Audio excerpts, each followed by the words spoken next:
হাজরাতে দাউদকে আল্লাহ সুরের মুজেজা দিয়েছিলেন, এত সুন্দর লাহান আল্লাহ দিয়েছিলেন।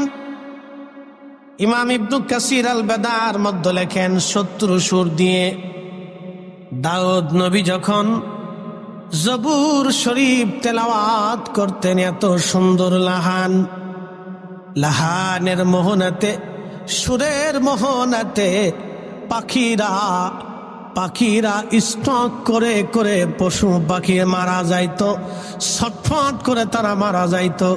এত সুন্দর সুর আল্লাহ দিয়েছিলেন, জোরে বলা যাবে কি আল্লাহু আকবার।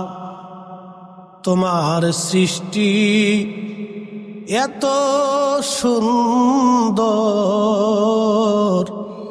না জানি প্রভু তুমি কত সুন্দর, ঠিক কিনা? শাহজাদপুরের মুসলমান কথাগুলি মনোযোগ দিবেন। 4 জন নবীর উপরে কোরআন নাজিল করা, 4 জন নবীর উপরে আসমানি কিতাব দেওয়া হয়েছিল, কিন্তু রসুল 4 জন না, রসুল 313 জন রসুল। 1,24,000 নবী, রসুল হলেন 313 জন।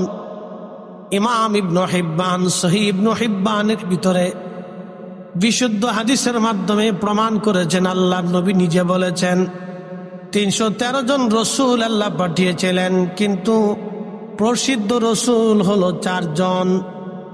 একজন দাউদ আলাইহিস সালাম, জবুর শরীফ আল্লাহ নাজিল করেছিলেন। 2 নম্বর হযরতে মূসা কালিমুল্লাহ, তাওরাত শরীফ আল্লাহ নাজিল করেছিলেন। 3 নম্বর হযরতে ঈসা রূহুল্লাহ, পবিত্র ইনজিল শরীফ যার উপরে নাজিল করেছিলেন। 4 নম্বর হাবিবুল্লাহ, যার উপরে আমার আল্লাহ এই পবিত্র কোরআন নাজিল করেছেন। একবার জোরে বলা যাবে কি মারহাবা? ভুল আছে? সন্দেহ টন্দেহ আছে মনে হয় না? লাউ আনজালনা হাদাল কুরআন আলা জাবাল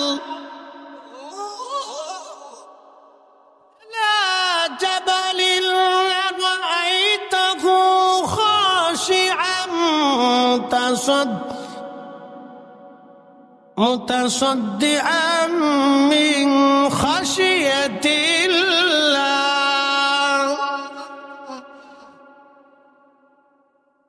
হাবিব, এই কোরআন শরীফ যদি আমি পাহাড়ের উপরে নাজিল করতাম, আপনি উঠেন কে?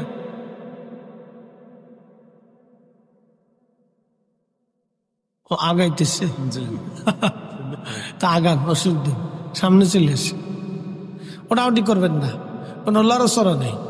ফেসাবে যদি ধরে তো 1 আঙ্গুল উঁচা করবে, আর যদি দোনোটাই ধরে 2 আঙ্গুল উঁচা করবে। বুঝতে পারছেন? নিম্ন চাপ, বুঝতে পারছেন তো? নিম্ন চাপে যদি দোনোটাই ধরে তাহলে 2 নম্বর সিগন্যালে পড়লে 2 আঙ্গুল উঁচা করবে, আর যদি 1 নম্বর সিগন্যাল থাকে তাহলে 1 আঙ্গুল উঁচা করবে। লড়াচড়া করা যাবে না। আমি আল্লাহর কোরআন শরীফ থেকে বলতেছি, কোরআনের বাক্যগুলি মজা লাগে না? কথা কন না কেন? লাগেনি আপনাদের? লাগবে, কারণ আল্লাহর পবিত্র কালামের কথাগুলি এটা একবারে বিশুদ্ধ কালাম। আমি মনে করি প্রত্যেক মুসলমানের ঘরে ঘরে এই কোরআনের তেলাওয়াত জরুরি। কথা ঠিক কিনা? আগে শাশি নানিরা কোরআন শরীফ পড়তো, গ্রামের বাড়ির ঘর থেকে মুরব্বীদের আওয়াজে কোরআনের আওয়াজ ভেসে আসতো। ওখানে আর তা আসে না, খালি ফেসবুকের টুপ টুপ টুপ টুপ আওয়াজ হয়, আর শুধু গান বাজনা, টিকটক গাবি জাবি, এই সমস্ত মানুষ ফাঁসার ভিতরে নিমগ্ন হয়ে গেছে।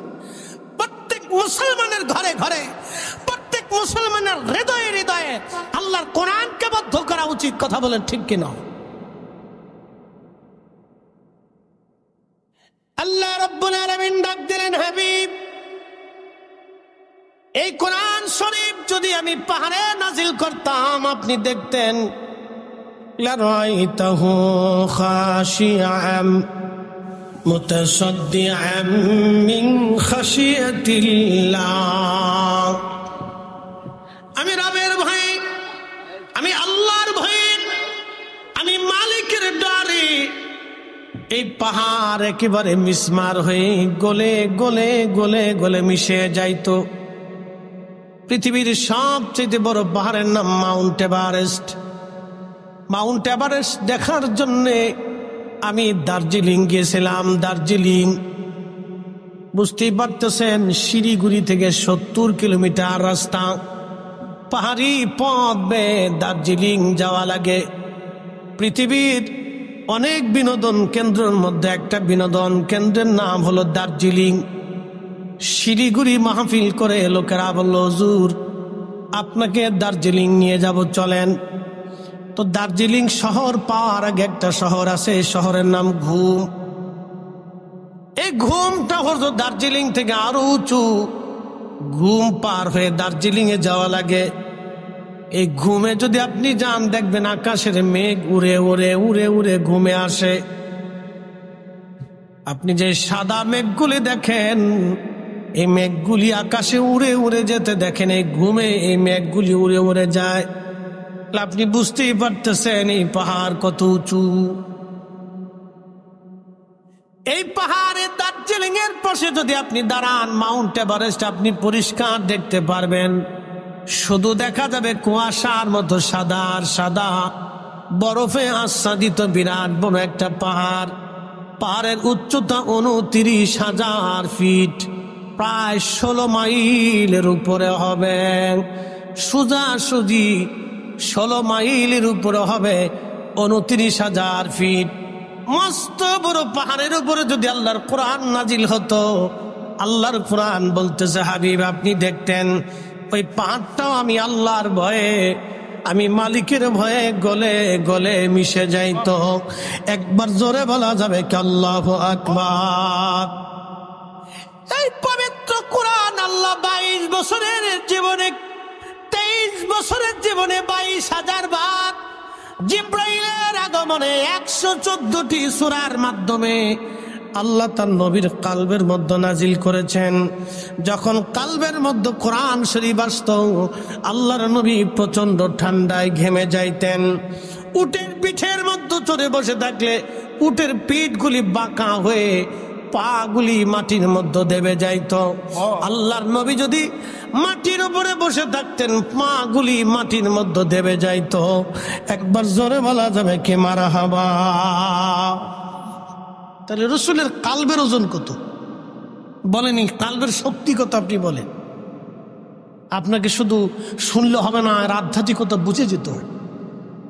এই কাল্ব কত মহান ছিল, এই জন্য আল্লাহর কোরআন বলতেছে, আলাম নাশরাহ লাকা সাদরাক। আমি কি আপনার কাল্বকে সম্প্রসারণ করি নাই, যেকে স্ট্রং করি নাই? আপনার কাল্বকে আমি কি উন্মুক্ত করে দেই নাই? এটার ভিতর সুপ্রিম পাওয়ার কি আমি দিয়ে দেই নাই? আলাম নাশরাহ লাকা সাদরাক।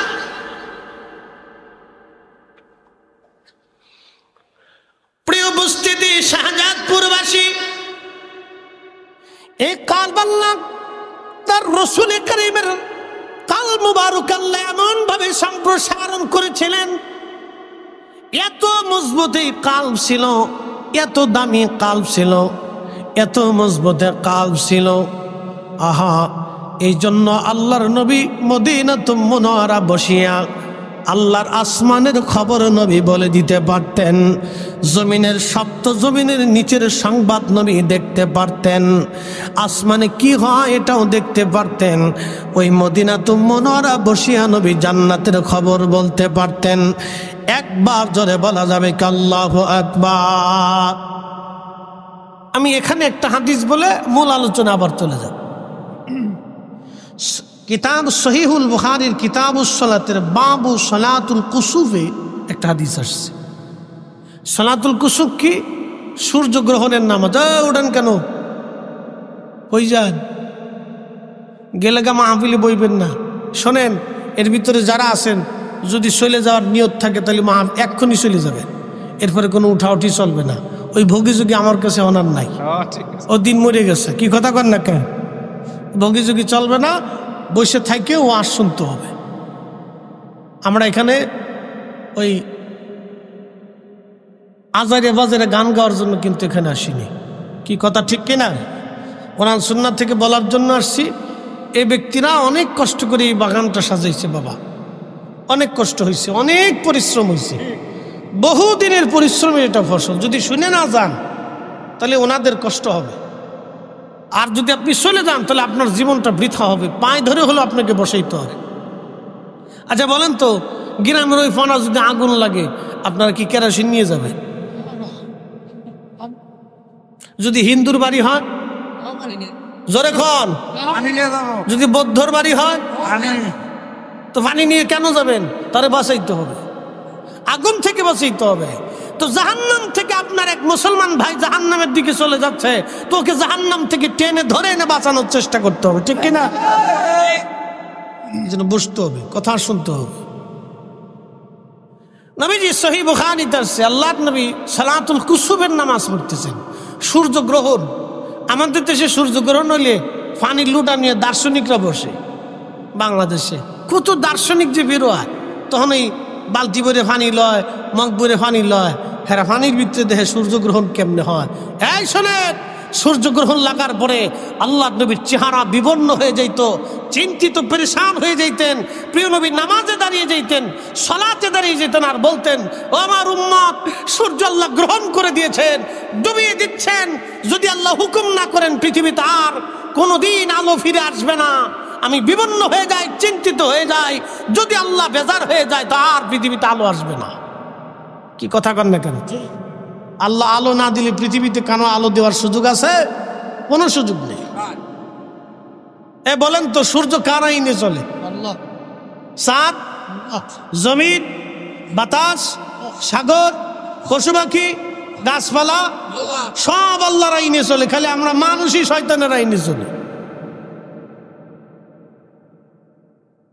আমরা মানুষই আল্লাহর আইনে চলতে চাই না। শুধু মানব জাতি আর জিন, এ দুটো আল্লাহর আইনে চলতে চায় না।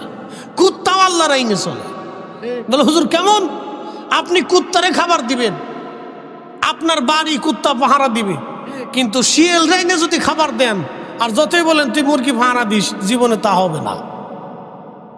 কি কথা কন না কে? শিয়াল দিয়ে মুরগি পাহারা দিলে যা হয়, দুর্নীতিগ্রস্ত মানুষ দিয়ে দেশ পাহারা দিলে তাই হয়। বুঝে গেছেন আপনারা? একবারে সোজা হিসাব কোনো গরমিল নেই। ও শিয়াল যতদিন বসাবেন ততদিন এই মুরগি শেষ করে ফেলবে। কি কথা কন না কে? ততদিনই শেষ হবে। আর খালি পরে কানবেন যে ওইলোটা কি। ভোট দেওয়ার সময় 500 টাকায় ভোট বিক্রি হয়ে যায়। 500 টাকা হলে 6 জনের ভোট দেয়। আমি দেবানি, আপনার মুসলমানের এক জবান দিবার চাই দিলাম না। 500 টাকায় ভোট বিক্রি করে ফেলছে। পরে কান দেখে রাস্তা হইল না কে? রাস্তা কেমন হবে? বুটাবুটির সময় তার এই 50 কোটি টাকা খাইয়ে ফেলছেন। এই 100 কোটি টাকা সে নির্বাচনে নষ্ট করছে। এই 100 কোটি টাকা কি উঠাবে না? খালি 100 কোটি উঠায়, 100 কোটি উঠানোর পরে আরো 900 কোটি উঠায়। অতিরিক্ত 900 কোটি নিয়ে এসেছে সুইস ব্যাংকে জমা করে। উচিত কথা বললে তো ফরিদ সাহেবের ভাত থাকবেন না।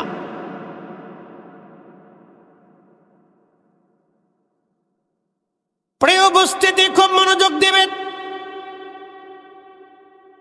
আল্লাহ নবী সালাতুল কুসুফের নামাজে নামাজ পড়তেছিলেন। আল্লাহর হাবিব নামাজ শেষ, যাই নামাজ থেকে আল্লাহর নবী সরাসরি দাঁড়াইয়া আসমানের দিকে হাত বাড়াই দিলেন।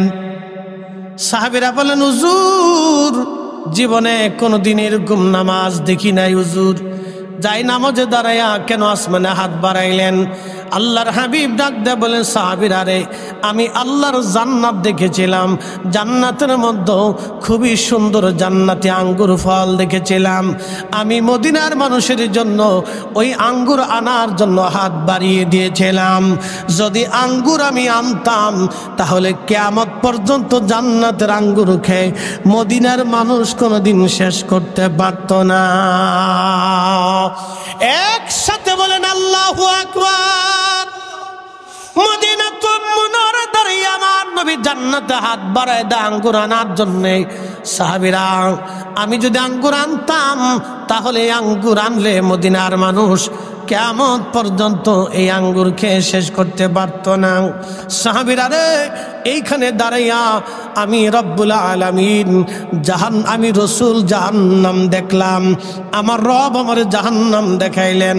সাহাবীরা রে, আমি জাহান্নামের ভিতরে অধিকাংশ শুধু নারীদেরকে দেখেছি, মহিলা মহিলা।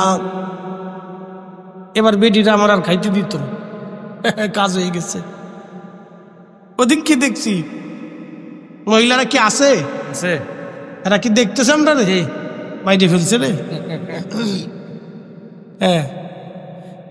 মা বোনেরা, শুধু নারী আর নারী জাহান্নামে, সহিহ বুখারীর হাদিস। সাহাবীরা জবাব দিল, ইয়া রাসূলুল্লাহ, কোন কারণে নারী জাতি জাহান্নামে যাবে? বলেন কুফরি করার জন্য নারীরা জাহান্নামে যাবে। বলে হুজুর, তারা কি আল্লাহর সাথে কুফরি করবে? বলে না।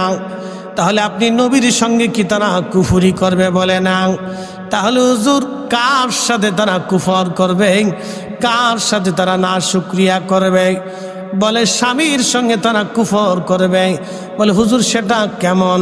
বলে তুমি তোমার স্ত্রীকে যদি সারা জীবন ভরণ পোষণ দাও, তার প্রয়োজন তুমি যদি তারে মিটাও, জীবনের কোনো এক বেলায় যদি তার প্রয়োজন তুমি পুরা করতে না পারো, তোমার স্ত্রী বলেই ফেলবে, স্বামীরে সারা জীবনও তোমার কাছ থেকে কিছুই পাই না।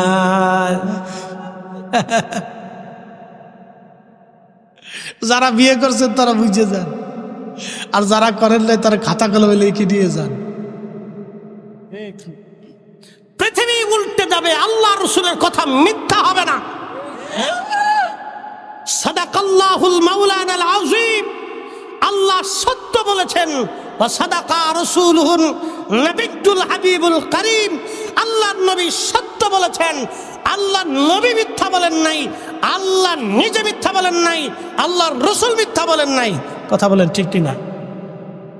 আরো বুঝাইতেছি, মনোযোগ দিয়ে। এখান থেকে বোঝার অনেক কিছু আছে। আলিফ লাম মিম,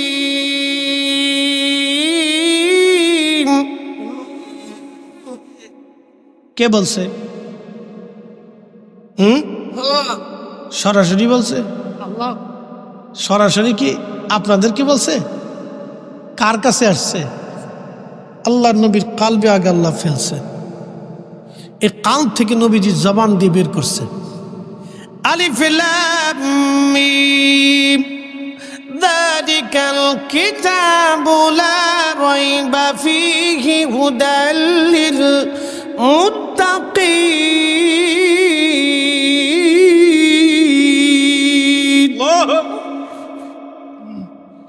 আল্লাহ তার রাসূল কারীমের কালব মোবারকে কথাগুলি, বাক্যগুলি আল্লাহ নাজিল করলেন। আল্লাহর নবী জবান দিয়ে বললেন, সাহাবীদের সামনে বললেন, আবু বকর, ওমর, উসমান, আলী, তালহা, জুবাইর, আব্দুর রহমান ইবনে আউফ, সাদ বিন আবি ওয়াক্কাস, আবু উবাইদা ইবনে জাররাহ, সাদ ইবনে জুবাইর, আহা হযরত আবু হুরায়রা, আম্মা জান আয়েশা, খাদিজাতুল কুবরা, তাহেরা তাইয়্যিবা আম্মা জান হযরত সাউদা, আম্মা জান উম্মে হাবিবা, উম্মে সালমা রিদওয়ানুল্লাহি তাআলা আলাইহিম আজমাইন।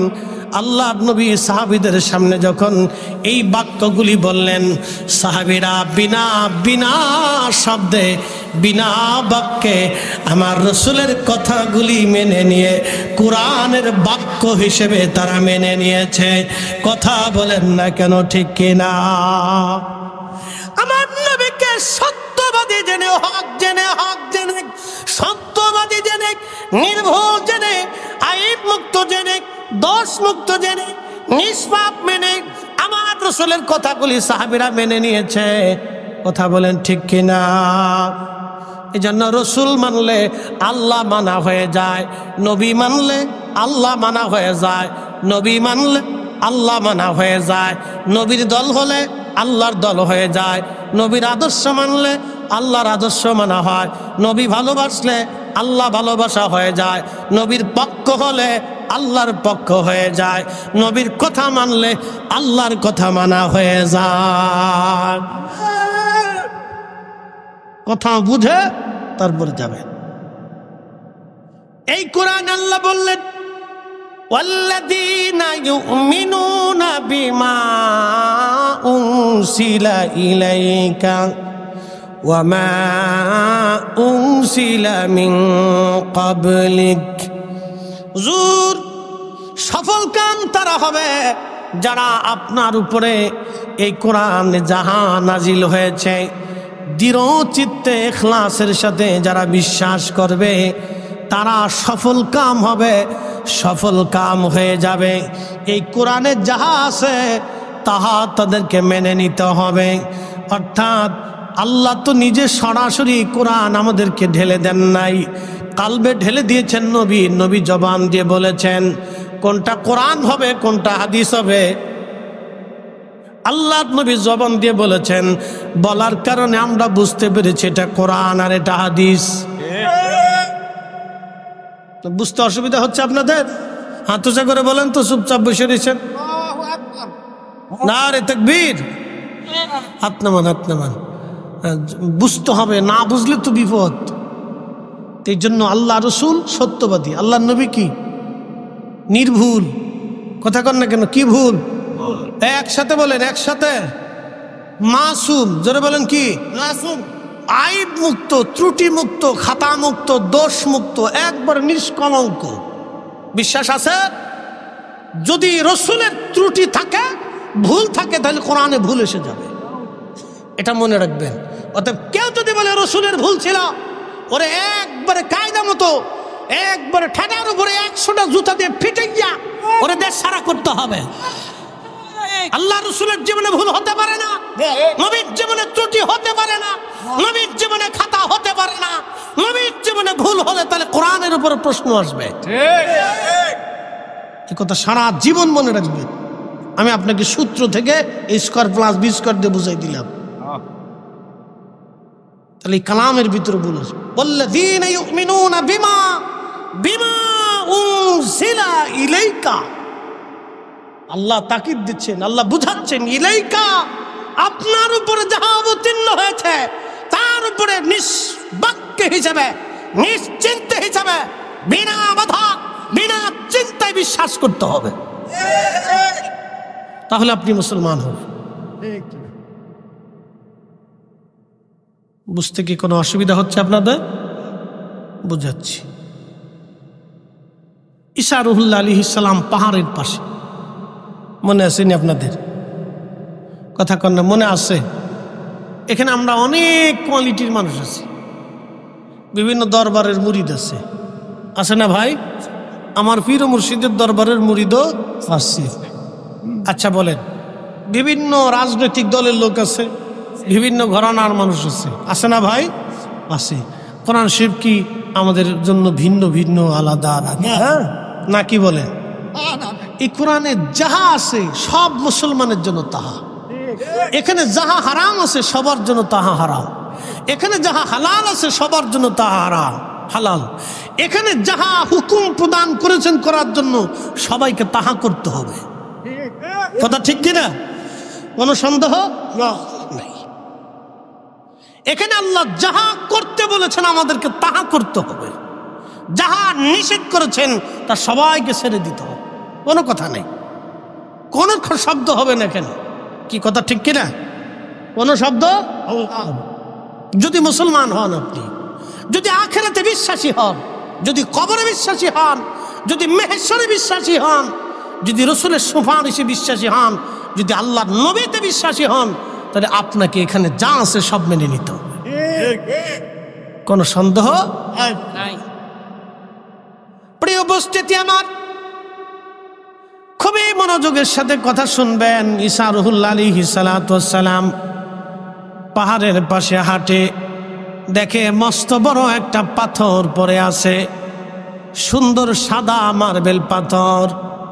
হযরত ঈসা রুহুল্লাহ আলাইহিস সালাম ডাক দিলেন, আল্লাহ এত সুন্দর পাথর তো জীবনে কোনোদিন দেখি নাই। এত ধবধবে সাদা পাথর, রাব্বি এত সুন্দর পাথরের মধ্যে কি আছে দেখতে মন চায়। আল্লাহ ডাক দিলেন, ঈসা রে, তোমার হাতের মধ্যে যে লাঠি আছে এই লাঠিখানা দিয়ে তুমি পাথরের মধ্যে বাড়ি মারো, আঘাত করো। সাথে সাথে ঈসা রুহুল্লাহ আলাইহিস সালাম লাঠি দিয়ে পাথরের মধ্যে আঘাত করলেন। পাথরখানা ভেঙ্গে দুইটা টুকরা হয়ে আলাদা হয়ে গেল। ঈসা নবী লক্ষ্য করলেন পাথরের ভিতরে একজন আল্লাহর বান্দা, সবুজ পোশাক পরিহিত, সবুজ লাঠির উপরে ভর দিয়ে দাঁড়ায়া দাঁড়ায়া আল্লাহর জিকির আদায় করতেছে। জোরে বলা যাবে কি মারহাবা, লা ইলাহা ইল্লাল্লাহ। হাজিরিন, হযরত ঈসা রুহুল্লাহ দেখে রে পাথরের ভিতরে একজন আল্লাহর বান্দা দাঁড়িয়ে দাঁড়িয়ে আল্লাহর জিকির আদায় করে। একসাথে বলবেন মারহাবা। আজকের মজলিস কিসের মজলিস? কোরআন কার কালাম? আল্লাহর কালাম কার জিকির? না না, আল্লাহর কালাম, আল্লাহর জিকির। দুরূদ শরীফ আল্লাহর নবীরটা, কিন্তু কোরআন শরীফ জিকির আল্লাহর। যেই মজলিসে কোরআন তেলাওয়াত হয় ওটা আল্লাহর জিকিরের মজলিস। যেখানে আল্লাহর জিকির হয় সেটাও আল্লাহর জিকিরের মজলিস। যেখানে দোয়া হয় ওটাও আল্লাহর জিকিরের মজলিস। যেখানে নামাজ হয় ওটাও আল্লাহর জিকিরের মজলিস। যেখানে হাদিস তেলাওয়াত হয় ওখানেও আল্লাহর জিকিরের মজলিস। যেখানে দুরূদ শরীফ হয় ওটাও আল্লাহর জিকিরের মজলিস। বাবাজি, এইগুলি আল্লাহর জিকিরের মজলিস। নবীজি বলেন, সাহাবীরা রে, দুনিয়াতে যদি তুমি জান্নাতের বাগান পাও, ওই জান্নাতের বাগানে যায় বসো। সাহাবীরা বললেন, মা রিয়াজুল জান্নাহ ইয়া রাসূলুল্লাহ। নবী গো, জান্নাতের বাগান তো চিনলাম না। আমার নবী বললেন, হিয়া হিলাকুজ জিকির। দুনিয়ার জান্নাতের বাগান যদি খুঁজো তাহলে খোদার জিকিরের মজলিস তুমি তালাশ করে দেখো, ওটাই আল্লাহর জান্নাতের বাগান। একবার জোরে বলা যাবে কি আল্লাহু আকবার। কিসের মজলিস? জিকিরের। জোরে বলেন, কিসের? কিসের বাগান? জান্নাতের। এনে জান্নাতের বাগানে বসবে, দোয়া জামাতের সাথে করবেন। একার চাইতে জমাতে ভালো, বলে দিয়ে যাই। নামাজ কি একা পড়বেন না জমাতে পড়বেন? একার চাইতে জমাতে পড়া ভালো। এই যে মাহফিল হচ্ছে, জিকির হচ্ছে কার? একা করা ভালো না জমাতে করা ভালো? জমাতে করা ভালো। মাহফিল জমাতে ভালো। জমাত হইলি হিলাকুজ জিকির, রিয়াজুল জান্নাহ, এটা বেহেশতের টুকরা হয়ে যায় যদি জমাতে হয়। আর যদি জমাত না হয় তাহলে আপনি একা থাকবেন, এটা জান্নাতের বাগান হবে না। আর যখন একাধিক লোক নিয়ে একসাথে করবেন সেটা জান্নাতের বাগান হয়ে যাবে। একসাথে বলবেন আল্লাহু আকবার। ওটা মিলাদের নামে হোক, তাফসীরুল কুরআন মাহফিলের নামে হোক, ও ওয়াজ দুয়ার মাহফিলের নামে হোক, ও সালানা ইসলাহি জলসার নামে হোক, ও ইসলাহি মাহফিলের নামে হোক, ওটা ইজতেমার নামে হোক, ওটা আপনার ওই কি বলে দুয়ার মাহফিলের মাধ্যমে হোক, ওটা হালকা জিকিরের মাধ্যমে হোক, ওই ইসলামী জলসার নামে হোক, যেই নামে হোক, নাম জানি হোক, কাজ কিন্তু একটাই। কি কথা বল না কেন? কাজ কয়টা? একটাই। কাজ ঘুরে ফিরে একটাই। ও কাজ কিন্তু ঘুরে ফিরে একটাই। মাহফিল শেষে দোয়া হবে কার কাছে? একসাথে বলেন তো, চাবো কার কাছে? মিলাদের পরে শেষে দোয়া হয় কার কাছে? না, ওইটা রসুলের কাছে চায়। হ্যাঁ, তো খালি বেদাত বেদাত কে ছিলেন কে? আজেরে খালি সমাজের ভিতরে ফেতনা সৃষ্টি করবেন না। এই ফেতনার কারণে আজকে আমরা মুসলমান ভাগে ভাগে ভাগ হই, একবারে দলে দলে দলে দলে উফু দলে দলে উফু দলে গোত্রে গোত্রে কমে কমে ভাগ হয়েছে। একটা আরেকটার দেখতারি না, একটা আরেকটার দেখতারি না। কি কথা কর না কেন? এগুলি করবেন না, কোনো মতেই করবেন না। চলুক, আল্লাহ রসুলের দুরূদ চলতেছে, এটা জমাতে হচ্ছে, আলহামদুলিল্লাহ করুক। কি কথা ঠিক কিনা? সে তো দুরূদ শরীফে পড়তেছে, জিকির হচ্ছে, দোয়া হবে, এরপরে একটু তাবারক হবে। আল্লাহর বান্দা খুশি মানে যদি আপনাকে খাওয়াইতেছে খাওয়ান। আল্লাহ রাসূল সহিহ বুখারীতে বলছে, উম্মত তুমি জাহান্নাম থেকে বাঁচো, তোমার ভাইকে একটা খুরমা খেজুর খাওয়াইয়া হলেও জাহান্নাম থেকে বাঁচার চেষ্টা করো। এখানে অনেক হাজিরা সম্ভবত আছেন, দেখবেন মদিনাতে গেলে মদিনার ছোট ছোট বাচ্চারা অরিজিনাল মাদানি যারা, তারা খেজুর নিয়ে আসে। খেজুর এনে এনে উহুদে ঘুরে, মদিনা দিয়ে ঘুরে, তারপরে ওই যে জিয়ারার যে জায়গাগুলি আছে এই জায়গাগুলি খেজুরের ওই কার্টনগুলি নিয়ে নিয়ে বাচ্চারা ঘুরে আর সবাই খেজুর খাওয়ায়। একসাথে বলবেন না মারহাবা? সবাই কি খাওয়ায়? খেজুর খাওয়ায়। আচ্ছা আপনারা বলেন তো, হজে যারা যায় পার্সেন্টেজ হিসেবে তারা কি সবাই দরিদ্র? 95% লোক হলো ধনী, পয়সাওয়ালা। কি কথা ঠিক কিনা? 95% লোক কি পয়সাওয়ালা যারা হজে যায়। তো তাদেরকে খাওয়ায় মাদানীরা যে আপনারা খান। কেন? মেহমান হিসেবে খায়। ওই যে আল্লাহ রাসূল বলছেন, তোমরা একটা খেজুর দিয়ে হলেও, মেহমানদারি করে হলেও তুমি জাহান্নাম থেকে বাঁচার চেষ্টা করো। একসাথে বলবেন আল্লাহু আকবার। এই জন্য আপনার বাড়িতে যদি একজন মেহমান যায়, কিছু না হলেও এক গ্লাস পানি দিয়ে হলেও আপনি খাওয়াইয়া তার মেহমানদারি করবেন। এই নীতি যেন থাকে। আপনি জীবনে কোনোদিন মাদানি বাড়িতে গেলে, আল্লাহু আকবার, অরিজিনাল যারা মাদানি আনসারি এদের বাড়িতে গেলে জীবনে আপনাকে একটা খেজুর না খাওয়া হলেও আসতে দিবে না। আমি এবছর হজে গেছি, তা আমার এই হেরেমে বসে রয়েছে। আমি তো দীর্ঘ সময় ওই আসরে যাইতাম, একবারে মাগরিব এশা পরে এক ওযুতেই এশা করে আমি চলে আসতাম। হেরেমে বসতাম, একবারে আসরের সময় যায় বসতাম, আসরের নামাজ পড়ে বসে কোরআন তেলাওয়াত করতাম, হাদিস পড়তাম। তো হেরেমে দীর্ঘ সময় বসে থাকতে থাকতে আমি চিন্তা করতাম যে অজু যাতে ছুটে না যায়। তো অনেক সময় অ্যাসিডিটি হতো, খাইলে অ্যাসিডিটি হবে, মানে গ্যাস হইতো। তা আমি খাইতাম না, আমি একবারে শুধু মাঝে মধ্যে একটু জমজম খাইতাম। তো পানিও কম খাইতাম যে পেশাবে যাতে না ধরে। তো আমি যাতে এক উজুতে থাকতে হবে, আবার উজু করতে গেলে জায়গা ছুটে বের হয়ে যাওয়া লাগবে, আবার আসা বিরাট ঝামেলা। তো এই জন্য আমি এক উজুতেই বসে থাকতে চিন্তা করতাম যে হেরেম এখান থেকে যাওয়া যাবে না। তো মাঝে মধ্যে খেজুর টেজুর নিয়ে আসতাম, আমি খাইতে অপরক, আমি না করতাম। দেখতাম আরবিরা খুব বেজার হয়ে যেত, আমার উপর রাগ করতো, তুই খাবি না কে? আমি দিতেছি তুই খাবি না কে? আমি বেজার হইতাম। আমি তোর বুঝাইতে পারতেছি না যে আমার সমস্যা, এটা বুঝাইতে, ও জোর করে আমার খাওয়াবে, তুই খাবি না কে? খাইতেই হবে তোর। খেজুর নিয়ে আসতো, বিভিন্ন খাবার নিয়ে আসতো, আমার জোর করে খাওয়াবে। তারা মেহমানদারিটাকে এইভাবে প্রাধান্য দেয়। তো এটাকে এগুলি আপনারা এনকার করবেন না, মানে খারাপ মনে করবেন না। মুসলমান খাওয়াক, নিষেধ করবেন না। আপনি খেজুর পারেন খেজুর খাওয়ান, বিরিয়ানি পারেন বিরিয়ানি খাওয়ান, খিচুড়ি পারেন খাওয়ান, ভাত পারেন খাওয়ান, বিস্কুট পারেন খাওয়ান, যেটা হালাল খাবার হলেই চলে। ঠিক আছে কি না? কি খাবার? হালাল খাওয়া। একটা খেজুর দানা হলেও খাওয়াই হলেও জাহান্নাম থেকে বাঁচার চেষ্টা করো। আল্লাহ রাসূল বলছেন, যদি তা না পারো তাহলে তোমার ভাইয়ের সাথে একটা মুস্কি হাসি দাও। একসাথে বলবেন আল্লাহু আকবার। কি হাসি দাও? মুস্কি হাসি দাও। আমরা এটাও ভুলিয়ে গেছি। আর আমরা দেশের ফুলাফানের কথা তো কইলে আপনি খালি মোটরসাইকেল পালিয়েছি। ও বাপ চিনে না, তালুই চিনে না, খালুই চিনে না, ফুবু চিনে না, ও উস্তাদ চিনে না, মুরব্বী চিনে না, দাদা চিনে না, কিচ্ছু চিনে না, খালি সামনে ভম ভম ভম ভম ভম ভম ভম ভম করে দেখতে, সালাম কালাম কিচ্ছু নেই। দিন দিন দিন দিন যত যাচ্ছে আদব উঠে যাচ্ছে।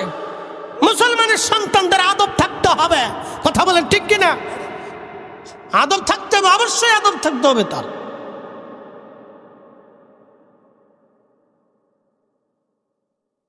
প্রিয় উপস্থিতি আমার, খুব মনোযোগ দিবেন। আল্লাহ নবী হাদিস দিয়ে সারহুল্লাহ ডাক দে বলে, আল্লাহর বান্দা কত বছর ধরে তুমি পাথরের মধ্যে এইভাবে আসো বলো? আল্লাহর বান্দা জবাব দিল, হুজুর 400 বছর ধরে বিরামহীন ভাবে আমি এখানে আল্লাহর ইবাদতে আছি। বলে খাও কি?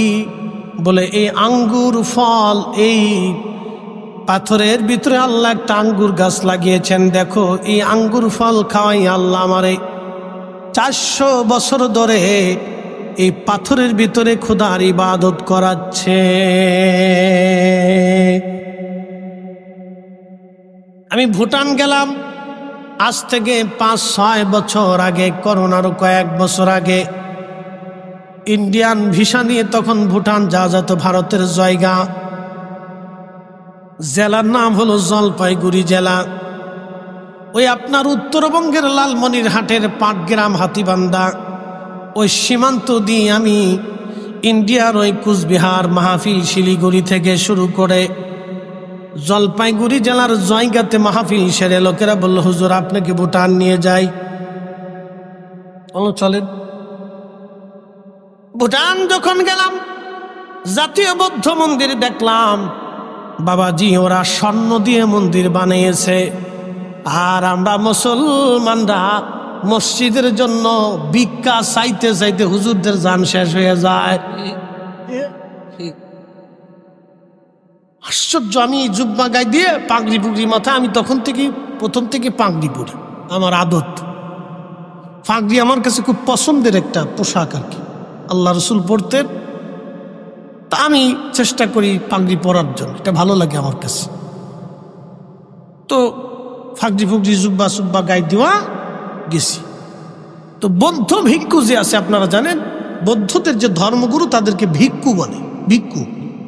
হ্যাঁ, তো প্রধান বৌদ্ধ ভিক্ষু যেহেতু ওই মন্দিরে, তখন ওরা ত্রিপিটক পাঠ করতেছে। একজন বাঁশি বাজায় আর একজনে ত্রিপিটক পাঠ করে। তো প্রধান বৌদ্ধ ভিক্ষু ওই বৌদ্ধর সামনে কি ওরা ওদের পূজা অর্চনা কি আছে না আছে এটা করে। তো আমি ভিতরে ঢোকার পরে আমার দেখার পরে বুড়া আঙ্গুল দিয়ে সম্ভাষণ করতেছে, ঠিক আছে ওয়েলকাম। তো আমি চিন্তা করলাম, তুমি বুড়া দিছো, আমার তো জোয়ান দেহে লাভ নাই। তা আমি এমনি বুড়াটা দেব না, ঠিক আছে তুমি যেহেতু ওয়েলকাম করছো তো আমি ওয়েলকাম। তো ঘুরে ঘুরে ঘুরে ঘুরে দেখলাম, বিশ্বাস করেন স্বর্ণ দিয়ে তার কারুকার্য দেখলে আপনার মাথা ঘুরিয়ে যাবে।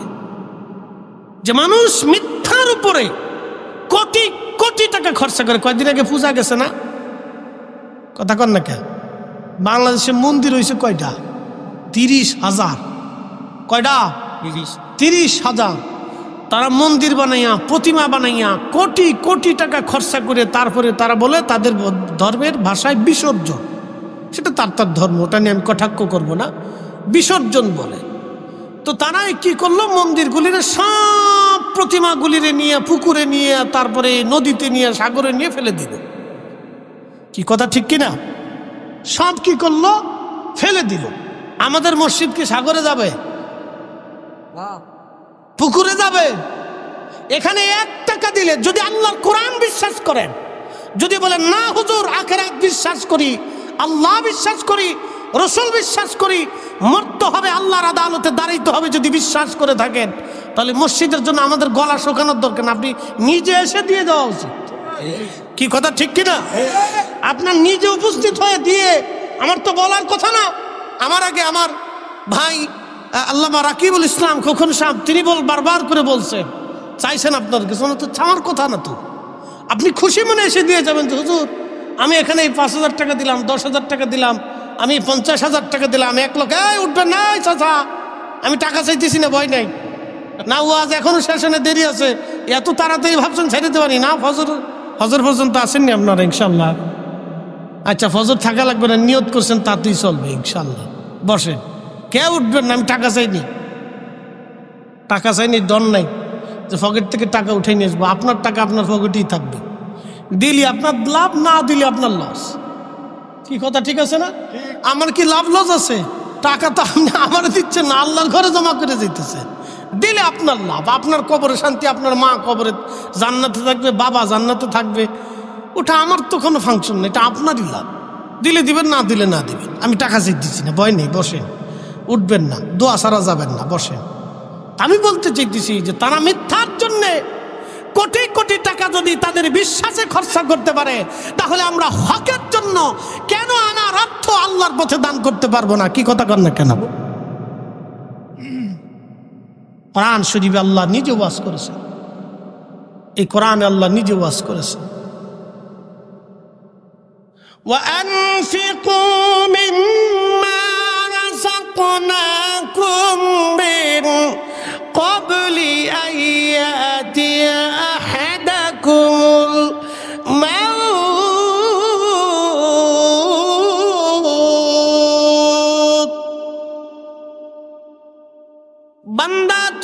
রিজিক আমি আল্লাহ দিলাম, সম্পদ আমি আল্লাহ দিলাম। কে দিছে? আচ্ছা বলেন তো, ধান লাগাবেন আপনাদের দেশে কত শতকে বিঘা? 33 বিঘা হয়। আমাদের ফরিদপুরে 52 শতাংশে বিঘা। তাহলে আমাদের হিসাব তো ওইদিকে আমাদের ধান, আমাদের অঞ্চলে একটু উঁচু, ধান কম হয়। আপনাদের এলাকায় 33 শতকে কয় মন ধান হয়? 30 মন ধান হয়। 30 মন ধানের জন্য কত কেজি বীজ ছিটাইতে হয়? 3 কেজি বীজ ছিটাইয়া 30 মন ধান যিনি দিলেন, এক বাক্যে বলেন তো সেই মালিকের নাম কি?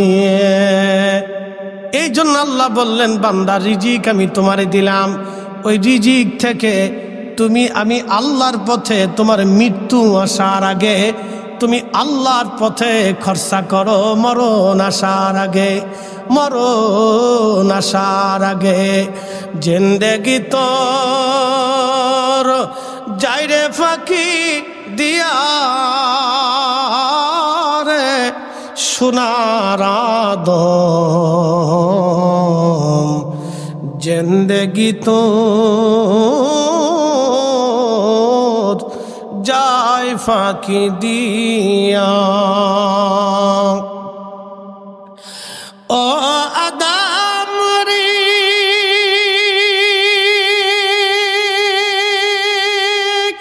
পাক ধরিয়া গেছে দাড়ি, দন্তবাসে গোটা চারি,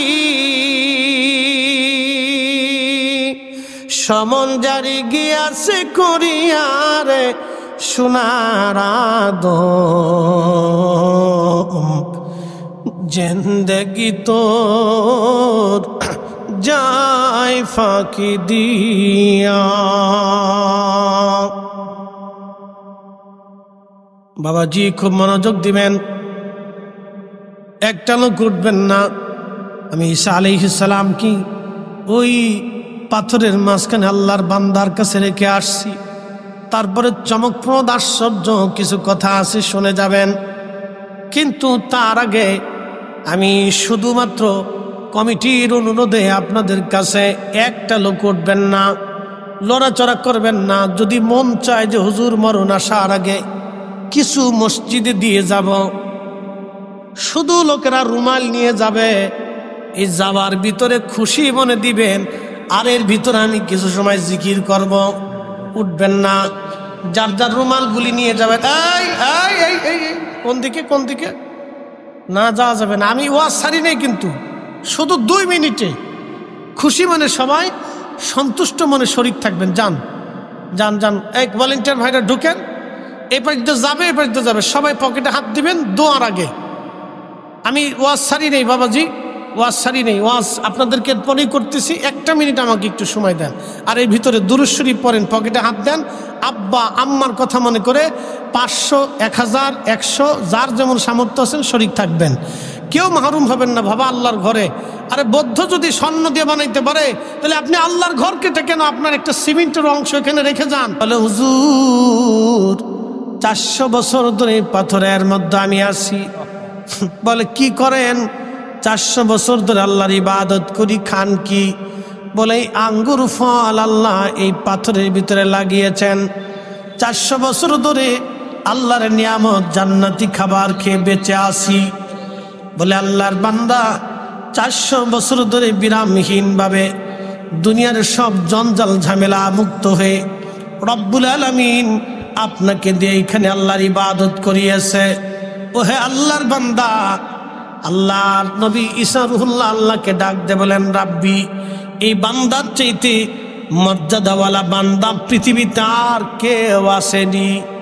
আল্লাহ ডাক দে বলেন ঈসা, এর চাইতো দামি বান্দা আমি আপনার পরেই একজন নবী আসবে, আখিরি নবী, তার উম্মতরা এর চাইতো মর্যাদাওয়ালা হবে।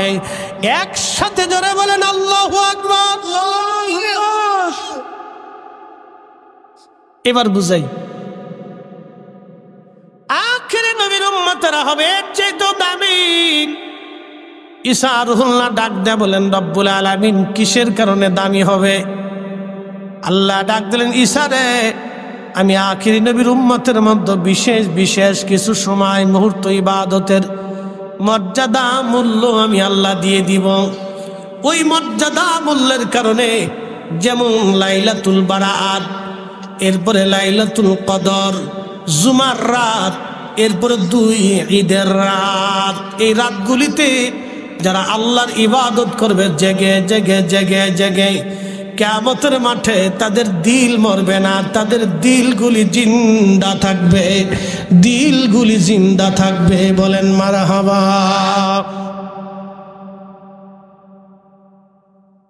আরো পরিষ্কার করে বুঝাই, শাহজাদপুরবাসী, জুমার নামাজ আপনারা পড়েন ঠিক কিনা? কোরআন বলতেছে, কুলিয়া ইয়া আইয়ুহাল্লাযীনা আমানু ইযা নুদিয়া লিস-সালাতি মিন ইয়াউমিল জুমআ। ও ঈমানদার, জুমার আযান যখন পড়ে যায়, ফাসআউ ইলা যিকিরিল্লাহি ওয়া যারুল বাই', বেচা বিক্রিগুলি তুমি ছেড়ে দাও আল্লাহর জুমার নামাজ আদায় করার জন্য, আল্লাহর স্মরণের জন্য। ব্যবসা ছেড়ে দাও, জমি ছেড়ে দাও, স্ত্রী ছেড়ে দাও, সন্তান ছেড়ে দাও, ব্যবসা ছেড়ে দাও, সব কিছু ছেড়ে দিয়ে জুমার নামাজ আদায় করার জন্য চলে আসো। নবীজি বললেন, ঠিক। তখন আমার উম্মত গোসল করে পবিত্র হয়ে পাক সাফ হয়ে সুন্দর পোশাক পরে সুগন্ধি লাগিয়ে খুব আদবের সাথে ইখলাসের সাথে হেঁটে হেঁটে হেঁটে হেঁটে মসজিদে জুমার নামাজ পড়ার জন্য আসলো। মসজিদে এসে জুমার নামাজ পড়ে আমার উম্মত আদবের সাথে ইমাম সাহেবের কাছাকাছি বসলো, খুতবা শুনলো, আদবের সাথে জুমার নামাজ আদায় করলো। এরপরে ইখলাসের সাথে বের হয়ে হেঁটে হেঁটে হেঁটে হেঁটে বাড়ি আসলো। নবীজি বললেন, প্রত্যেক কদমে কদমে কদমে, প্রত্যেক পায়ে পায়ে পায়ে পায়ে আমার রব 1 বছরের নফল ইবাদত, 1 বছরের নফল রোজা, সারা বছর ইবাদত করলে যেই পরিমাণে নেকি, সারা বছর নামাজ পড়লে যেই পরিমাণে নেকি, সারা বছর রোজা রাখলে যেই পরিমাণে নেকি, বিরামহীন ইবাদত করলে যেই পরিমাণে নেকি, প্রত্যেক কদমে কদমে 1 বছরের নেকি আমার উম্মতের আমল নামায় আল্লাহ লিখে দিবে। একটা জবান বন্ধ থাকবে না। চিৎকার মেরে জোরে বলেন আল্লাহু আকবার। এখান থেকে মসজিদ কত দূর? 2-3 মিনিট। 2-3 মিনিট। আচ্ছা বলেন, এই মসজিদের মুসল্লি একজন হাত বাড়াবেন তো যার দূরে বাড়ি, বেশি দূরে? হুজুর আমাদের। কে? আমাদের। আপনার? আচ্ছা, আপনি একটু দাঁড়ান। আপনার বাড়ি থেকে জুমার দিনে এখানে এই মসজিদে হেঁটে আসতে কত কদম হবে একটা আইডিয়া ধরেন আর কি? 20 মিনিট লাগে। 20 মিনিট লাগে। আচ্ছা তাহলে বসেন, বুঝতেছি। হেঁটে আসতে 20 মিনিট লাগে। উনি যদি প্রত্যেক জুমাতে বাড়ি থেকে হেঁটে আসে তাহলে 20 মিনিটে কত কদম হবে একটা আইডিয়া ধরেন। আমি 400 কদমই ধরলাম, 400 কদমই ধরলাম। ঈসা আলাইহিস সালামের উম্মতের ইবাদত কয়শো বছর? জোরে বলে 400। একসাথে বলে। ওনার আসতে 400 কদম, যাইতে 400 কদম, তাহলে কত হইল? 800। তাহলে উনি কয়শো বছরের সব পাবে? আর ঈসা নবীর উম্মত কয়শো বছরের পাইছে? সে 400 বছর ইবাদত করিয়া ফাসরের মধ্যে যা পাইছে, এই লোক শুধু মসজিদে যাবে জুমার দিনে আর আসবে, তাতেই সে পাবে 800 বছরের নেকি। একসাথে বলা যাবে আল্লাহু আকবার? না না, হাত উঁচা করে বলেন আল্লাহু আকবার। এই জন্য ঈসা আলাইহিস সালামকে আল্লাহ আমার ওই নবীর উম্মত বানাই দেন। সুবহানাল্লাহ। আমরা নবীও চিনি না, কোরআনও চিনি না। কি কথা ঠিক কিনা? নবীও চিনি না, কোরআনও চিনি, কোনোটাই চিনি না। খালি পয়সা চিনি, মালটু মালটু মালটু মালটু মালটু মালটু মালটু মালটু। কি সভাপতি সাহেব, দাদু ঠিক আছে না? হাজি সাহেব নাকি? হ্যাঁ মাশাআল্লাহ। কত বছর আগে গেছিলেন? 98-তে। মাইরে ফেলাইছে রে। 98 আজি, তার মানে সে বুড়া আজি, প্রায় 100 বছর বয়স। বয়সে 100 বছর, বুড়া কি শক্ত, টাডি মারাবা বলে।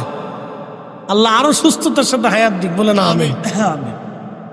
তাহলে 100 বছর যদি আমার দাদুর হায়াত হয়, তাহলে এই প্রত্যেক জুমাতে, দাদুর জীবনের জুমা এই আপনার কত বছর কাজা হয় না, একটা আইডিয়া দেন তো আমার। জুয়ান কালে যা করছেন ওটা বাদ দেন, ওটা আমরাও জানি বিরাট সাধু ছিলেন, আমরা জানি। বুড়া কাল হজের আগে থেকেই মাশাআল্লাহ মাশাআল্লাহ, হজের পরে তার বাদই নেই। তো হজের পরে আমি হজের পরেরটাই ধরলাম, 98 থেকে এই পর্যন্ত ওনার জুমা কাজা নাই। একসাথে বলবেন মার আবা। 98 থেকে এই পর্যন্ত জুমা কাজা নাই, 20 বছরের জুমাই ধরেন, 20 বছরে ওনার জুমা কাজা নাই। তাহলে উনি হাইটে গেল, হাইটে আসলো, কত লক্ষ বছরের সোয়াব ওনার রয়েছে, খালি হিসাব করে দেখেন। এই জন্য ঈসা আলাইহিস সালামকে আল্লাহ আমারও ওই নবীর উম্মত বানায় দেন। একসাথে বলেন আল্লাহু আকবার। খালি জুমার নামাজের হিসাব দিলাম, বাকি হিসাব অনুকূল রয়েছে। এই জন্য এই উম্মতের এত দাম, এত মর্যাদা আল্লাহ দিয়েছেন আমাদেরকে। শুধু যদি আমরা একটু হিকমত করি আর ইখলাসের সাথে কাজ করি, তাহলে হাসতে হাসতে জান্নাতে চলে যাব। হযরত ঈসা আলাইহিস সালাম বলেন, ইয়া রাব্বি ওয়া দাআ ওয়া বাশারাতু ঈসা রূহুল্লাহ। নবী হাদিসে বলতেন, আমি ঈসা আলাইহিস সালামের সুসংবাদ। এই জন্য প্রত্যেক মাহফিলে ওয়াজে ঈসা আলাইহিস সালাম আমার রসুলের প্রশংসা করে বলতেন, আমার পরে একজন নবী আসবে, তিনি এই মর্যাদার অধিকারী, আমার পরে তিনি আসতেছে, আমার পরে তিনি আসতেছেন। আর তিনি দুয়াতে বলতেন, আল্লাহ আমরা আখিরি নবীর উম্মত বানাই দেন, উম্মত বানাই দেন, উম্মত বানাই দেন। আল্লাহ পাক তার দোয়াকে কবুল করে নিলেন। হযরত ঈসা নবী 33 বছর বয়সে আমার আল্লাহ তার আসমানে উঠিয়ে নিয়ে চলে গেলেন, চতুর্থ আসমানে। কিয়ামতের আগে যখন ফোরাত নদীর পানি শুকায় যাবে, পৃথিবীতে 2টা নদী আল্লাহর জান্নাত থেকে এসেছে। একটা নদীর নাম ফোরাত, আর একটা নদীর নাম নীল নদ। 2টা নদী খোদার জান্নাত থেকে সরাসরি এসেছে। এই জন্য হাজার হাজার বছর এই নদীগুলির বয়স, আজ পর্যন্ত এই নদীগুলি শুকায় নাই। নীল নদ একদিন শুকিয়ে যাবে। সহিহ বুখারীর কিতাবুল ফিতানের ভিতরে এসেছে, নবীজি বলেছেন ফোরাত একদিন শুকিয়ে যাবে, শুধু স্বর্ণের পাহাড় ফোরাত নদীর মধ্যে ভেসে উঠবে। ওই স্বর্ণের পাহাড় নিয়ে পৃথিবীতে বিশ্বযুদ্ধ লাগবে। শুধু বিশ্বযুদ্ধ বললে ভুল হবে, মহাযুদ্ধ হবে। সারা পৃথিবীর রন্ধে রন্ধে যুদ্ধ ছড়িয়ে যাবে।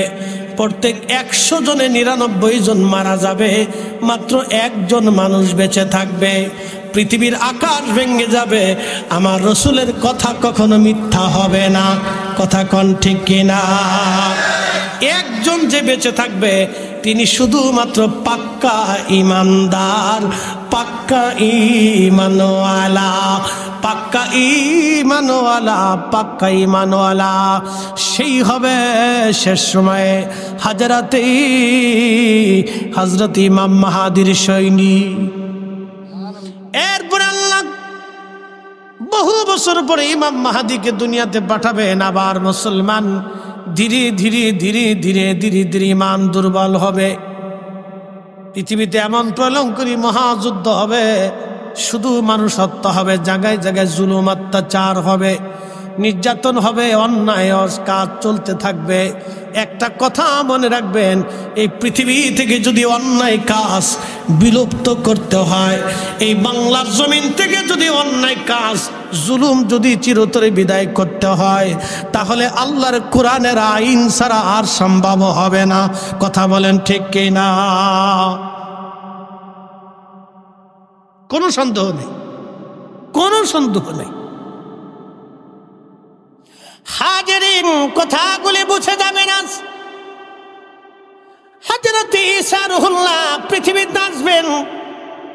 বর্তমান বাইতুল আকসা, যেখানে গাজা নাম ছিল আসকালান, এখানে এখন যেরকম ভয়ঙ্কর যুদ্ধ হচ্ছে আপনি জানেন না, ভয়াবহতা। গাজার এমন কোন বিল্ডিং নাই যে বিল্ডিং এ ইসরায়েল বোমা না ফেলেছে। প্রত্যেকটি স্থাপনার মধ্যে বোমা মেরে মেরে মেরে মেরে গাজা শহরটাকে একেবারে পুড়িয়ে ফেলেছে তারা। হাজার হাজার মা কল খালি করে ফেলেছে তারা। হাজার হাজার ফিলিস্তিনি শহীদ হয়েছে। গাজার রন্দে রন্দে রক্ত ছিটিয়ে ছিটিয়ে পড়েছে। তারপরেও তারা আহা সৈয়দনা ইব্রাহিম আলাইহিস সালামের জমিন দেখেন, ওই দেশের মেয়েগুলি বোরকা ছাড়ে না। স্বামী শহীদ হয়ে যায়, সন্তান শহীদ হয়ে যায়, ভাই শহীদ হয়েছে, তারপরেও তারা বোরকা ছাড়ে না, নিজে শহীদ হয়ে যায়, বোরকা ছাড়ে না। আর আমার দেশের নারীরা বোরকায় পড়তে চায় না। এক কথা বলেন, টিকটক ভিডিও হলে তার উপায় নেই। বাপরে বাপ, সেরা সেরি টুনা টুনি খালি টিকটক করে। কালকে জামালপুরে গেছি শহরে যাইয়া চিন্তা করলাম একটু ঘুরে আসি, বাতাস বাতাস খেয়েছেন। বাতাস খাবার যেয়ে দিয়েছি, সেরিরা টিকটক করতেছে। গারে কপাল, কোন জায়গায় আসলাম? খালি মোবাইলে টিকটক বানাচ্ছে, সেরিরা প্রকাশ্যে নাচতেছে, প্রকাশ্যে নাচতেছে। প্যান্ট শার্ট পরে, প্যান্ট পরিয়ে গেঞ্জি গাই দিয়ে মাথার মধ্যে হেজাব বাঁধছে। কি পাগল দেশে হয়েছে চিন্তা করেন। হ্যাঁ, তার অর্থ হলো একজন লুঙ্গি খুলে মাথার মধ্যে ফাঁকড়ি বেঁধে লাইছে। লুঙ্গি খুলে ফাঁকড়ি বাঁধলে যে সোয়াব হয়, প্যান্ট শার্ট পরিয়ে বেডি মানুষ মাথায় হেজাব বাঁধলে ওই সোয়াবই হয়। কি কথা কন না, কে কথা মনে হয় বুঝেন নাই? বুঝছেন নি আপনারা? বুঝছে যান, পাগল দেশে কত কোয়ালিটি রয়েছে। হাজির কি ওয়াজ করলে যে আপনারা বুঝবেন, কোন ভাষা দিয়ে বললে যে আপনারা বুঝবেন আমি জানি না। হযরতে ঈসা রুহুল্লাহ আলাইহিস সালামকে ওই বাইতুল আকসার ওখানে একটা সাদা মসজিদ হবে, ওই ফিলিস্তিনের এরিয়ার ভিতরে, যেটাকে শাম সিরিয়া বলা হতো। এই শাম অঞ্চলের ভিতরে সাদা মসজিদ বাইতুল আকসার এই ফিলিস্তিনের আশেপাশে হবে। এই সাদা মসজিদের উপরে হযরত ঈসা রুহুল্লাহ নামবেন ফেরেশতার কাঁধে ভর দিয়ে। ওখান থেকে তিনি মার্চ করবেন, মুসলমান সেনাদেরকে নিয়ে মার্চ করবেন, মুভ করবেন তিনি মদিনা মক্কাতুল মুকাররমার দিকে। এদিকে 40 বছর পর্যন্ত ইমাম মাহাদি মক্কার সৌদি আরবের মরুভূমি দিয়ে উট দুম্বা ছাগল ভেড়া চড়াবে। দুনিয়ার কোনো মাদ্রাসা মক্তবে লেখাপড়া শিখবে না, দুনিয়ার কোনো বিদ্যায় তিনি শিখবে না। 40 বছর ধরে সে উট দুম্বা ভেড়া বকরি চড়াইতে থাকবে। 40 বছর শেষ হয়ে যাওয়ার পরে ওই দিন রাত্রিবেলা আল্লাহ ইমাম মাহাদির কালবের ভিতরে উলুমুল হাদিস, উলুমুল ফিক, উলুমুত তাফাসির, উলুমুল বালাগাত থেকে শুরু করে উলুমুল লুগাত থেকে শুরু করে আল্লাহর ইসলামের এমন কোন বিদ্যা নাই যে বিদ্যা ওনার কালবে ঢুকিয়ে না দিবেন। সমরনীতি, রাজনীতি, দেশনীতি, পররাষ্ট্রনীতি, রাষ্ট্রবিজ্ঞান থেকে শুরু করে চিকিৎসা বিজ্ঞান দিয়ে, অস্ত্র বিজ্ঞান দিয়ে শুরু করে সব বিজ্ঞান ওনার কালবের মধ্যে আমার আল্লাহ এক রাতে ঢুকিয়ে দিবেন। একবার জোরে বলা যাবে কি আল্লাহু আকবার। ইমাম মাহদী মক্কাতুল মুকাররমা আসবেন। সারা মক্কার মানুষ ওনাকে দেখে চিনে ফেলবে। ওনার সুরত চেহারা হবে ভিন্ন, অনেক সুন্দর। আল্লাহ নবী বললেন আমার মাহাদি, তার বাবার নাম হবে আব্দুল্লাহ, আমার মাহাদির নাম হবে মুহাম্মদ, তবে তার পরিচয় হবে ইমাম মাহাদি হিসেবে। আমি নবী যেইভাবে কালেমার দিন জমিনে প্রতিষ্ঠিত করেছি, আমার মাহাদি আল্লাহর জমিনে কালেমার দিন প্রতিষ্ঠিত করবেন। একবার জোরে বলা যাবে কি আল্লাহু আকবার? না না, আরো জোরে বলেন আল্লাহু আকবার। পৃথিবীর এমন কোন ইঞ্চি মাটি নাই যে ইঞ্চি মাটিতে আল্লাহর দিন প্রতিষ্ঠিত না হবে, দিনের আইন প্রতিষ্ঠিত না হবে, কোরআন সুন্নাহর আইন বাস্তবায়ন না হবে। প্রত্যেক ইঞ্চি মাটিতে মাটিতে মাটিতে আল্লাহর দিনের আইন বাস্তবায়ন হবে। একসাথে বলা যাবে না আল্লাহু আকবার। আল্লাহ নবী বললেন সেই দিন পৃথিবী এত সুন্দর হবে, একটা আনার দিয়ে সারা গ্রামের মানুষ খেয়ে শেষ করতে পারবে না। একটা গাভীর দুধ সারা গ্রামের মানুষ খেয়ে শেষ করতে পারবে না। এত পরিমাণে আল্লাহ রিজিকে বরকত দিবে, মানুষের হায়াতে বরকত দিবে, জীবনে বরকত দিবে, কারণ শুধুমাত্র পৃথিবীতে ইনসাফ প্রতিষ্ঠিত হবে। বুঝতে কষ্ট হচ্ছে আপনাদের না? শোনেন, আকাশ থেকে বৃষ্টি কেন এখন বন্ধ হয়েছে জানেন? বলে দিয়ে যায় আজকে। আমাদের দেশে বিভিন্ন রোগ আসে না? আসেনি ভাই?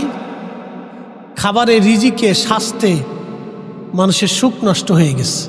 কেন জানে? মানুষ অন্যায় করে, জুলুম করে। বলে কিভাবে করে? আমাদের দেশের হাজার হাজার যুবক আছে মাকে মারে, বাবাকে গালি দেয়, আছে না ভাই? আছে। যদি ধরেন বাংলাদেশে ইসলামী শাসন ব্যবস্থা থাকতো, ওর 14 গোষ্ঠীর কলিজাতে সাহস ছিল? জীবনেও না। ওর বাটাম চালান হয়ে যেত দেশে, মনে রেখেন, ওর বাটাম চালান হয়ে যেত।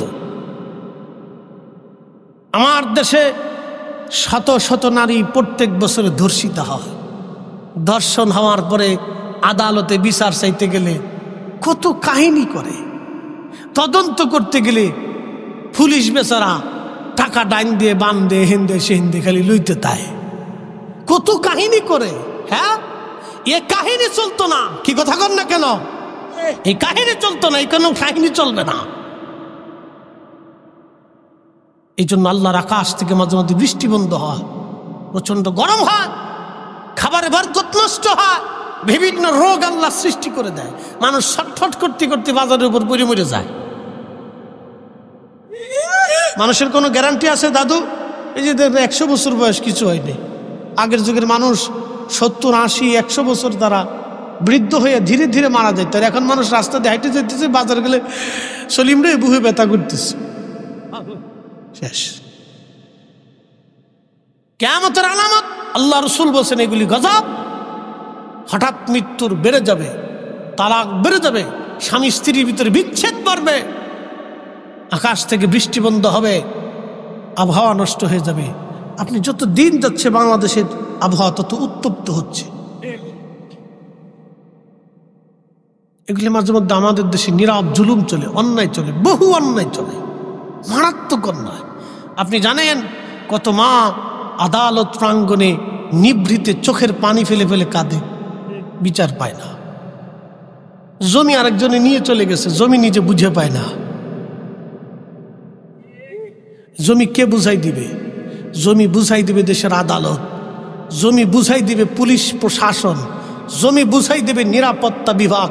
ওরা এসে ওই গরিবের জমি বুঝিয়ে দিয়ে তারপরে যাবে, কিন্তু উল্টাটা হয়েছে, টাকা দিয়েই যাচ্ছে কিন্তু জমিই পায় না। কি কথা কন না কেন? এগুলি জুলুম। এগুলি কি কথা কন না কেন? এগুলি কি জুলুম। ভাই মরে গেছে, ভাতিজাদেরকে চাচা জমি বুঝাই দেয় না। কি কথা খারাপ কইছি? বোন মরে গেছে, ভাগ্নিদেরকে মামা জায়গা বুঝে দেয় না। পরে নিস সালিশ দরবার গেলে মাতুব্বারে টাটা দে চিন্তা করেন, মানে মাল পৌঁছে যাবে না, আপনি খালি আমার দিকে একটু ঘুরাই দিয়ে। আল্লাহর আদালত আছে না? দাঁড়াইতে হবে না কিয়ামতে? দাঁড়াইতে হবে। কে বলবে? নীরবে নিভৃতে হাজার হাজার জুলুম হয়। বৃষ্টি যে বন্ধ হয়ে যায় নাই, দেশে মরুভূমি হয় নাই, এরকম কিছু আল্লাহর পাগল আছে যারা বসে বসে বসে বসে সারা দিন রাত 24 ঘন্টা আল্লাহ আল্লাহ আল্লাহ আল্লাহ করে। কি কথা কন না কা? কিছু আল্লাহর পাগল আছে যারা তাহাজ্জুদ পড়ে আল্লাহ আল্লাহ করে, আল্লাহ জিকির করে, জন্য আল্লাহ বৃষ্টি বন্ধ করে নাই।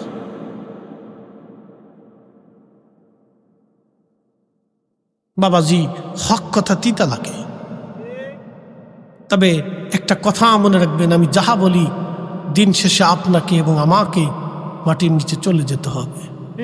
এই যে আব্বুজির বয়স 100 বছর হয়ে গেছে, এখানে অনেক বয়স্ক লোক আছে। 150 বছরের কেউ আছে এখানে? তার অর্থ কি?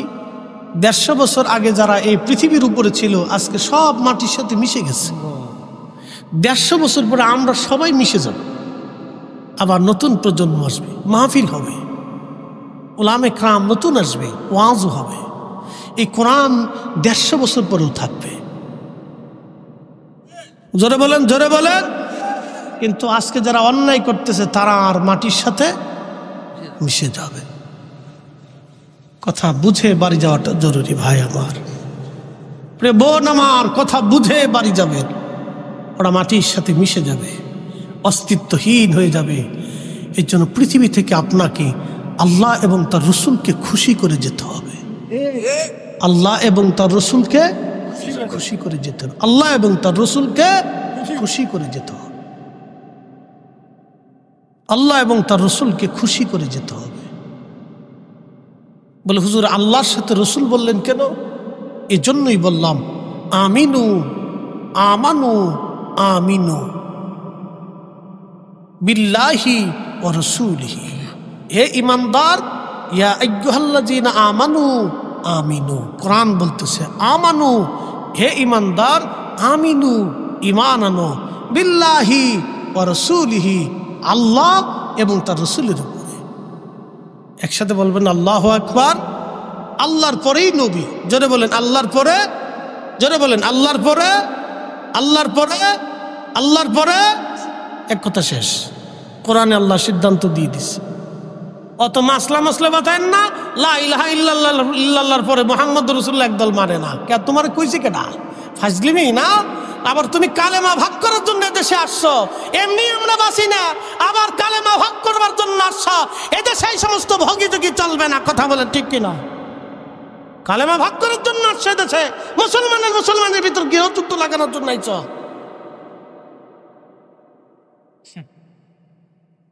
এমনি দেশের মানুষ হাজার হাজার ঘুষখোর, সুদখোর, আকাম্মে ওয়াকাম্মে, আদারে বাজারে আমরা এগুলির সাইজ করতে পারতেছি না। এরপরে মনে হয় আমরা মুসলমানের ভিতরে কালেমা নিয়ে ঝগড়া বাঁধাই দিচ্ছে। মানে কালেমা ভাগ করার জন্য আইছে। শয়তান কোথাকার।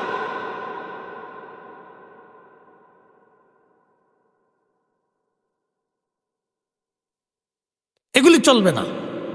আল্লাহর কোরআন যেভাবে সিদ্ধান্ত দিছে ওইভাবে আমরা মেনে চলবো, ঠিক কিনা?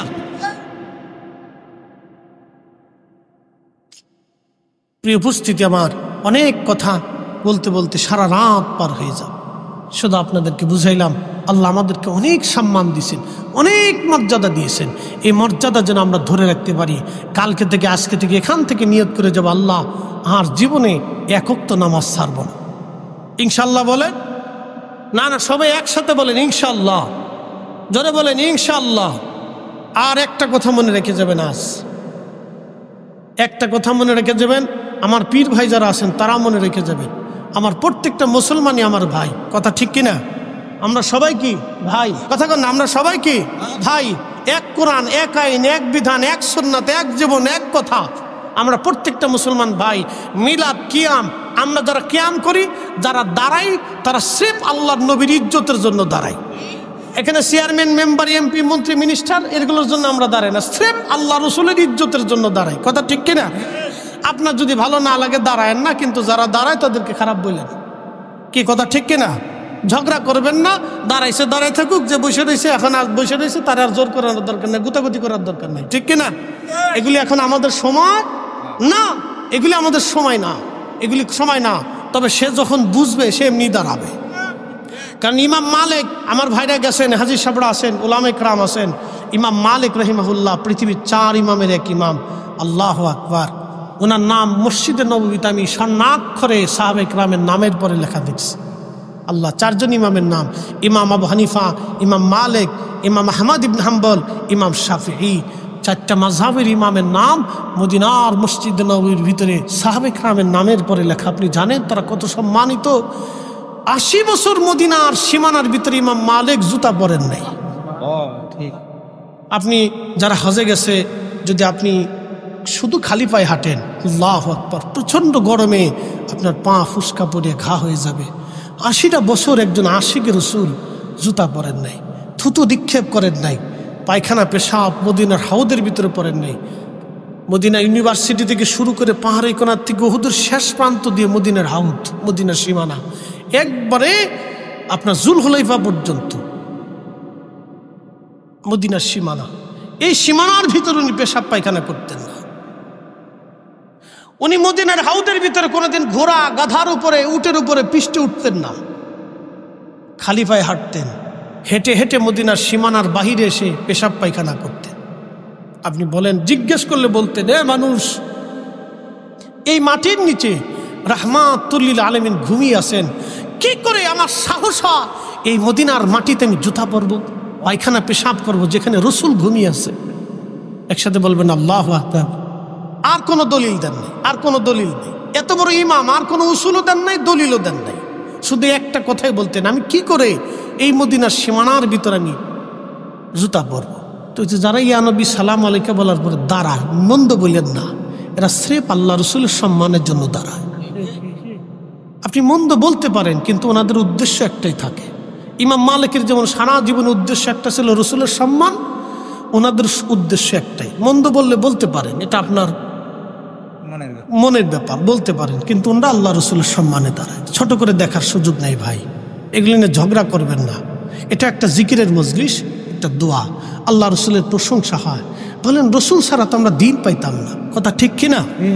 ওনার দন্ত মোবারক ওহুদে শহীদ হয়েছে। আমার ভাইরা এখানে আছেন, সেই মসজিদ এখনো ওহুদে আছে, যেখানে আল্লাহ রসুল জোহর এবং আসরের নামাজ পড়েছিলেন। জোহরের নামাজ পড়ার পর ওইখানে বসেছিলেন।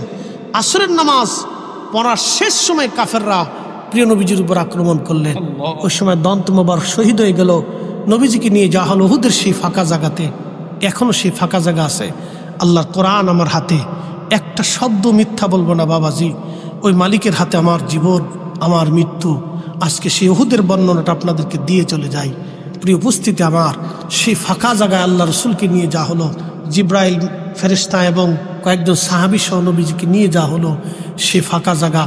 এবছর হজ থেকে ফেরার পথে মদিনার একটা দিন আমার বাকি আছে। শুধু মন কাঁদতেছিল আমার বারবার, আমি একটু রাত্রিবেলা যাব। দিনে তো বহুবার ওহুদে গেছি, একটু রাত্রে যাব। বিশ্বনাথ আলিয়ার প্রিন্সিপাল, কামিল মাদ্রাসার প্রিন্সিপাল সাহেব আমার সাথে ছিলেন, ভাইস প্রিন্সিপাল সাহেব, আমরা একসাথে হজ করছি, একই রুমে থাকছি। আমাদের জালালাবাদী একজন ছিলেন, তারপরে গজনবী, তিনি লন্ডনে এক আলেম, তিনি আমার সাথে ছিলেন। আমরা একসাথে সেই উহুদে গেলাম। আল্লাহর কসম করে বলি, 5-6 জন মিলে আমরা রাত্রিবেলা গেলাম। যাওয়ার পরে যেখানে আল্লাহর নবী বিশ্রাম করেছিলেন, ওইখানে যাওয়ার পরে দেখি আমরা যখন উঠলাম তখন বাতাসের সাথে শুধু সুঘ্রাণ ভেসে আসতেছে। আল্লাহর কসম, কোরআন শরীফ আমার হাতে, আমার প্রত্যেকটা পশম দাঁড়ায় গেল। যে আমাকে নিয়ে গেছে সে বলতেছিল, মামা আমি 80 দশক থেকে মানুষকে হজে নিয়ে আসি, জীবনে রাত্রিবেলা কোনোদিন এখানে আসিনি। আজকে আপনার পিরাপিরিতে আজকে আমার নসিব হয়ে গেল। মামা এত সুঘ্রাণ আসতেছে। ওই যেখানে আল্লাহর নবী বিশ্রাম করছিলেন ওই জায়গাটা সিমেন্ট দিয়ে সৌদি প্রশাসন আটকাই দিছে, যাতে ভিতরে কেউ না যায়, ওখানে কেউ অপবিত্রতা না করে, সেভ করার জন্য শুধু জানালার মতো একটু কেটে রাখছে। বিশ্বাস করেন, আমরা বেয়ে উঠে জানালার ভিতর দিয়ে মুখ লাগায় ফাঁকা জায়গা দিয়ে নাক, ভিতর থেকে এমন সুঘ্রাণ আসতেছিল, আল্লাহু আকবার, আল্লাহর কসম, 1450 বছর পরেও আল্লাহর নবীর সুঘ্রাণ আসতেছে। বেহেশতের সুঘ্রাণ, পৃথিবীর কোন আতরের সাথে সুঘ্রাণের কোনো মিল হবে না। যিনি আমাকে হজে নিয়ে গেছিলেন তিনি বললেন, মামা আমি বাইতুল আকসাতে গিয়েছিলাম। বাইতুল আকসাতে সেই পাথরের উপরে, যে পাথরে নবীজি কদম রেখেছিলেন, সেই পাথরে প্রিয় রসুলের পায়ের ছাপ এখনো আছে। ওই পাথর থেকে যেই ঘ্রাণ আসে, উহুদ থেকে এখান থেকে সে একই রকম ঘ্রাণ আসে। বলে যে পৃথিবীর কোন আতরের সাথে ঘ্রাণ আপনি মিলাইতে পারবেন না। ছোট করে দেখার সুযোগ নেই বাবা। আল্লাহ রসুলের কোনো বিষয়কে ছোট করে দেখবেন না, দেখলে আপনার জীবনের ক্ষতি হয়ে যাবে। প্রিয় ভাই আমার, আমরা প্রত্যেকজন মুসলমান, আমাদের কোরআন একটা, আমাদের রসুল একটা। ভালোবাসতে হবে রসুলকে জীবনের সব কিছু দিয়ে, কথা ঠিক কিনা? সব কিছু দিয়ে বাসতে হবে। এই জন্য ছোট করে দেখার সুযোগ নেই। নিন্দা মন্দ এগুলি করবেন না, মিলেমিশে থাকবেন। আল্লাহ আমাদেরকে মিলেমিশে থাকার তৌফিক দিক। সকলে বলে না আমিন। আসেন প্রিয় নবীজিকে দাঁড়িয়ে সালাম জানাইয়া, নবী সালাম।